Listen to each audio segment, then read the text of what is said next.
I think a lot of people that voted for Trump are starting to have buyer's remorse because they're seeing it affecting their families. They're seeing it that their wives or their husbands being taken and deported when Trump said it was only going to be criminals. Well, he generalized Latinos, Mexicans, and Spanish people. You thought he was just going to go after criminals when he said Mexicans are rapists? No. When someone is able to generalize a group of people, they're not going to be able to separate it because they're your wife or your husband. It's clear as day and it's there. You may have heard criminal, you may have saw that your wife is not a criminal, but Donald Trump and his administration said Mexicans and he saw Mexican and he's going to deport your wife or husband. That's the stark difference. You understand what your wife is, but to the general public of Donald Trump and the assumptions and the bigotry of this administration, they view her or him as a Mexican and you're going to lose your wife or your husband. There's the difference. And that's what you fell for when you voted for MAGA, when you voted for Trump. And I want to go ahead and say I honestly feel like a lot of people are having buyer's remorse when it comes especially to immigration in this country. I wanted to play this clip of Theo, who essentially is saying, like, damn, I have a little bit of buyer's remorse here. You know, like, nobody said, hey, this is going to happen. Like, and I have a lot of different thoughts about immigration, right? They're like showing people getting arrested. Like, it's just an intense thing. Like, and why is the government even making these? I don't know. But that's where we're at in the world. And I have a lot of thoughts about immigration, right? I have a ton of them. And we don't need to go into them all right now. I've talked about them on other episodes.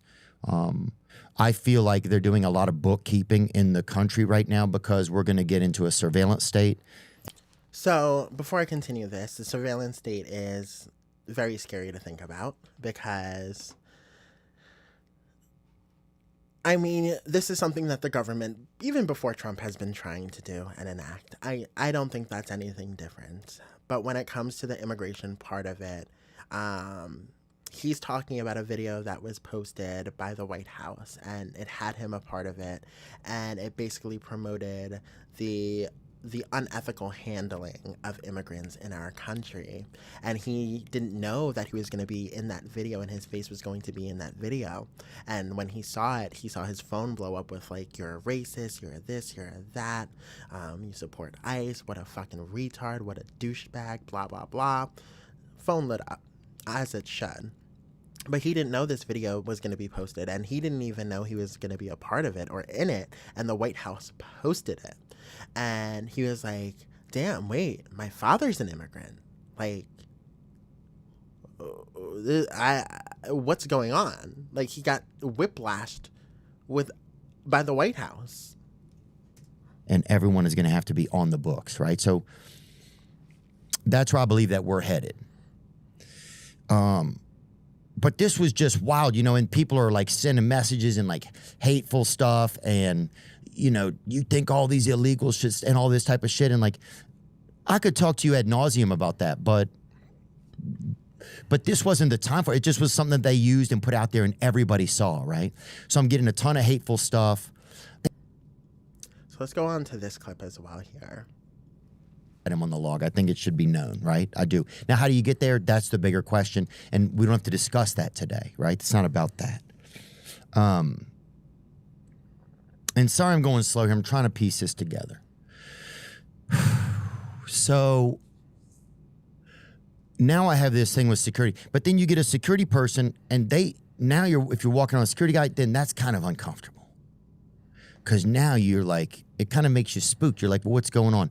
So there's just like all of that's happening. And then we get to just the job, right? Like, which is performing, speaking in front of strangers. Like, you had just seen this thing with Charlie Kirk, right? Like we all watch somebody get lit up. We all watch somebody get murdered casually on our phones, right? Like, and I don't mean to say it like that, but that's how it came across. So I want to speak to this because this is a very true statement. Yes, it sucks that someone like Theo is going to now live in fear from promoting himself and going to shows and doing things like that.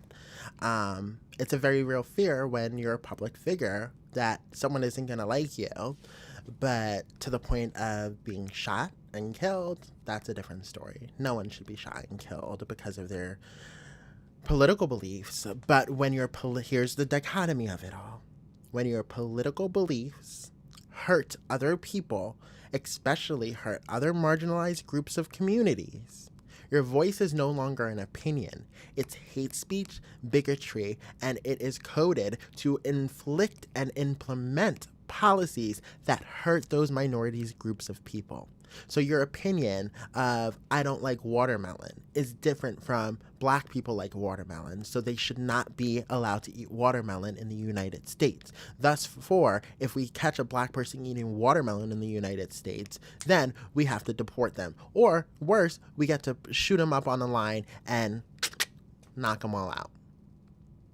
That's the difference between hate speech, racism, and bigotry, and an opinion. And the fact is that these people, like Theo, like Andrew Schulz, like Charlie Kirk, they promoted these opinions of hate speech. Let me correct that.